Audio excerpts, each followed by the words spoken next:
Hi guys, for today's video, wala lang, magkwento-kwento lang tayo dito. So guys, for today's video, so ako lang sige tawag na istorya ang ako ang gibati ihapon.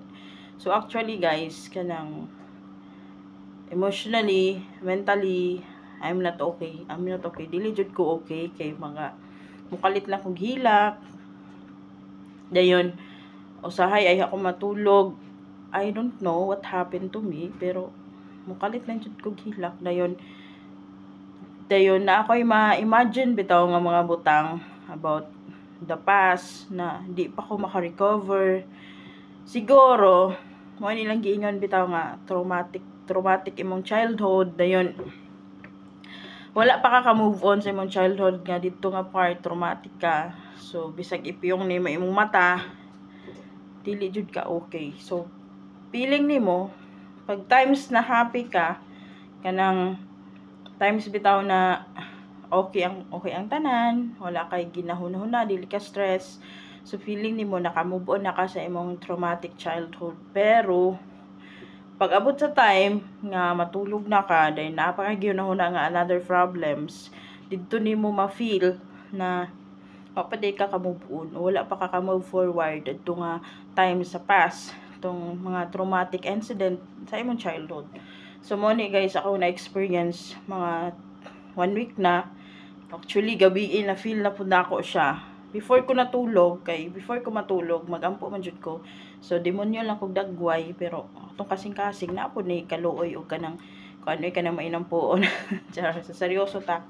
So dito guys nga before ko matulog, kanang bisag naghigda na ko, maingon jud ko, thank you Lord for everything and sorry for everything. Kanang ikaw na bahala sa tanan, I trust in you, I trust in your process. Kanang bisag unsay akong plans, I don't know kung matuman akong plano, kay ano nga nakay better plans for me and to the people around me. Bagay nga na ako ingana ang always akong prayer before ko matulog. But I don't know, gabi kanang nag-breakdown akong heart. Akong emotions, di ba? So mo to pag after na ko nag-pray, kuan magud akong prayer, mamubo ra siya, pero to the ano siya ba, kanang to the topic bitaw nga gusto nimo, or sa gusto bitaw nimo nga mahitabo. Baga ingon ko nga, Lord, gusto ko nga simple lang nga balay, simple nga mga butang nga naa sa balay. Dayon happy family, di bahalag dili mi dato, basta dili mi maglisod sa mong ginakaon everyday. Kanang dili mi mangon si kauno na to karon sa ilong na to, karon sa atong ipalit og bugas, ipalit og sudan, basta anything kanang di na bitaw ka mao problema. So mo na akong prayer ni Lord, din ingani ko niya nga sorry for everything and thank you for everything, I trust in you, ikaw na bahala sa tanan. So mo na akong prayer. So instead nga mo piyong na akong mata guys, I don't know why, pero gatulo akong luha. Dayon na yung mga some points nga gimingaw ko sa akong amo sa una nga babayi, kito ko amo bitaw dari nga buutan kanyo katong nagpasawi na 2 years ago. So kay hinghilak man ang bata ang bata nga akong tapad to, kay namang huran nga 2 weeks pa lang siya namatay na yang akong amo sa una. Dayon 4 days gianak ang bata na kumatos akong amo, then 2 weeks siya sa ospital, din namatay siya. So mo to nga more gimingaw ko kay every time sa una pag kanang more bitaw ko kanang mag-uol, naayod to siya always. Makahilak na punta ni Lord. So nato siya always naga-comfort nga you need to be strong na kay mga anak, don't give up. So mura ko gimingaw. So siguro mo to siya hinungdan guys, nga murag nag-breakdown akong emotions, nag-breakdown akong hearts, kay feeling na ako I'm alone, diba? So lisod kayo, OFW ka, din hatakihon ka sa imong emotions, sa imong panic attack, wala kay musultihan. So lahi magud akong amo karon, kay dili siya maka gets or maka-relate kung unsa imong gusto istorya because wala siya anak sa una. So di pareha to kung amo sa una nga magmagitan ko niya maghinuknog si problema. May problema nimo sa Pilipinas ba? Unsa man mo then after na mo mag-istorya, mangon din siya nga mag-order ta pagkaon unsa imong gusto, so murag na-miss na ko siya ba. So ambot lang di na ko ma-discover kung unsay problema. But I know nga emotionally, mentally, I'm not okay. So ako kay gina-convince ako galingan nga isog ka. But my heart says na dili ka isog because you always cried kung remember nimo ang mga traumatic childhood experience. And until now, I still fighting for it. Pero ambot kung unsaon, siguro tinuod gid siguro ilang giingon nga pag na kay traumatic experience in your life, even in your childhood, bisag unsa siya kadugay, pag wala kay proper way to move forward, to move on and to forget and to forgive, pag wala kay proper bitaw na process, di gid nimo siya ma-heal. So usahay akong gihuna-huna nga what if ka no kanang mag-therapy ko. What if ka kanang mukuan ko ka ng professional help pagay nga na. Pero ako po gihuna-huna nga mga uy man kayo mga nanay kay para man sa mga dato nya pobre man ta. Or go ira kay di ba kay say makaingon ko nga siguro kana mga dato bitaw nga dili sila maka move forward sa ilang life, dili sila makakalimot sa ilang mga kaagi nga sakit silang kinabuhi. O siguro nang nag-need sila therapy or rehab para maka-focus na sila ba sa present, di na nila ma-remember ang past. Pero usahay makaingon ko sa kong life nga kanang ngano daghan ko questions anako ngano daghan ko questions, especially kay Lord, daghan ko questions why always kadadlaw. But I always think na naagigi process si Lord na mas better sa akong life, although wala pa karon, but always na ako gi-remind akong kagalingan nga trust the Lord's process, di ba? Although ikayo siya paminahon kay daghan man gud kog kanang gyud-huna nga what if I make a video, I tell about my experiences, I tell about my mental health na dili gid siya okay, my emotions nga dili gid siya okay. But for me kay lagi kanang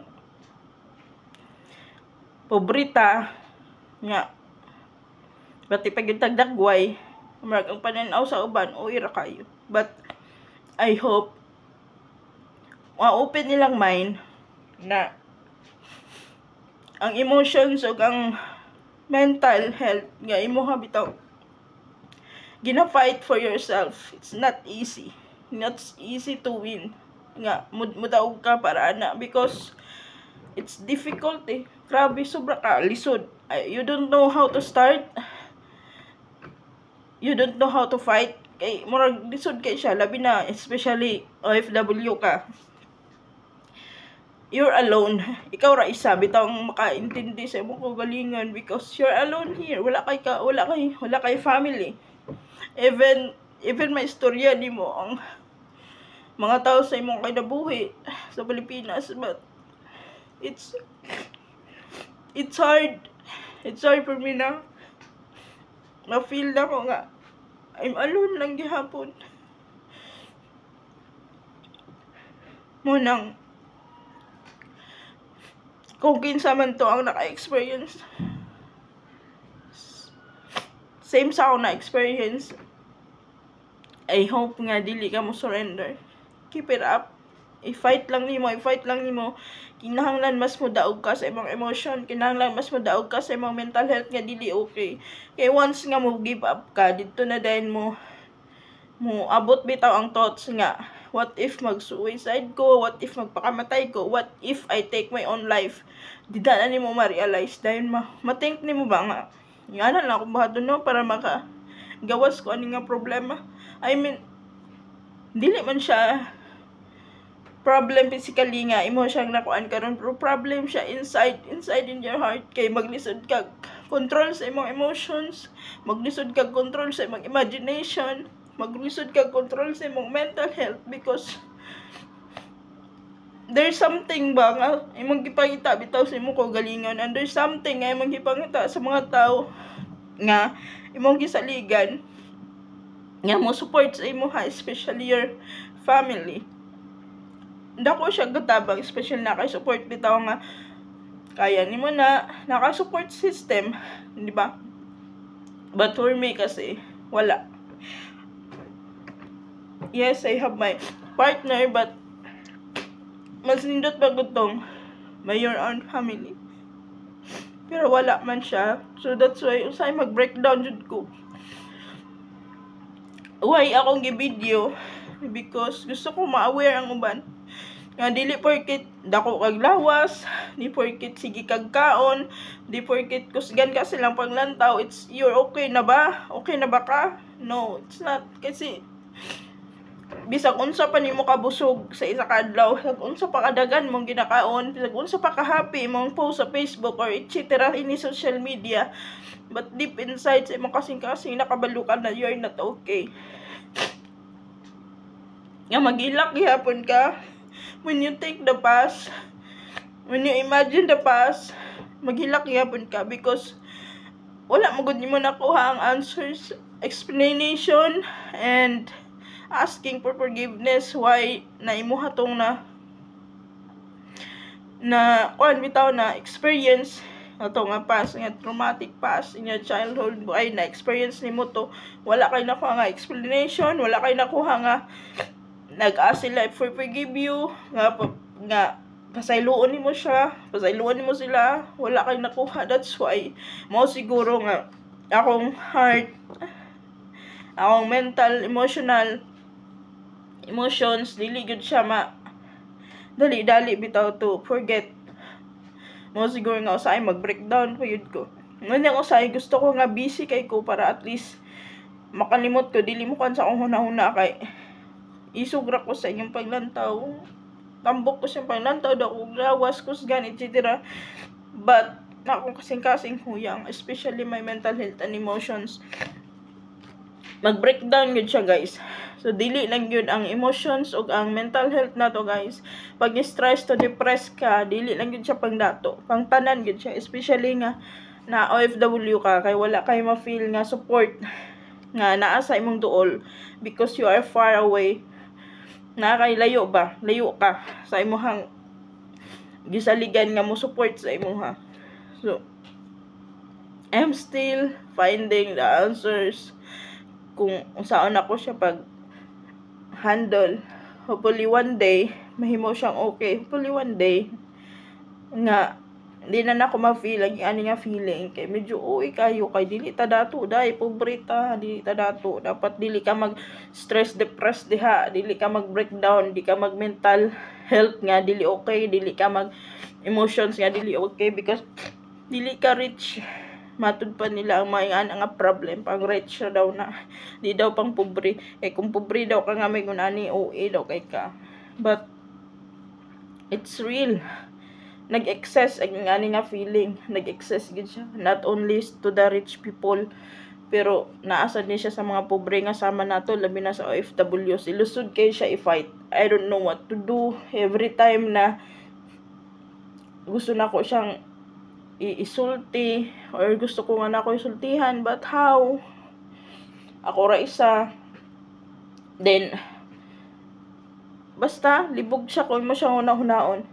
Then kung dili nimo di ka makadaog sa imong feeling, basig ikaw mo'y mapildi, then imo dayong kansi mong huna-huna nga mag-suicide ka. Kay na-try na maguna na ako sa una, but thanks God nagyapon ko now, still fighting for it. But walang kabalo kung saan ako siya pag-win, but hopefully nga mahimo siyang okay. So i-share lang na ako nga awareness sa mga tao na dili porket okay ka sa ilang pananaw, happy ka, sige kag kaon, sige kag post, sige kag smile, sige kag joke na okay ra ka, because you know at the end of the day kabalo ka nga dili ka okay. So please don't give up, keep fighting.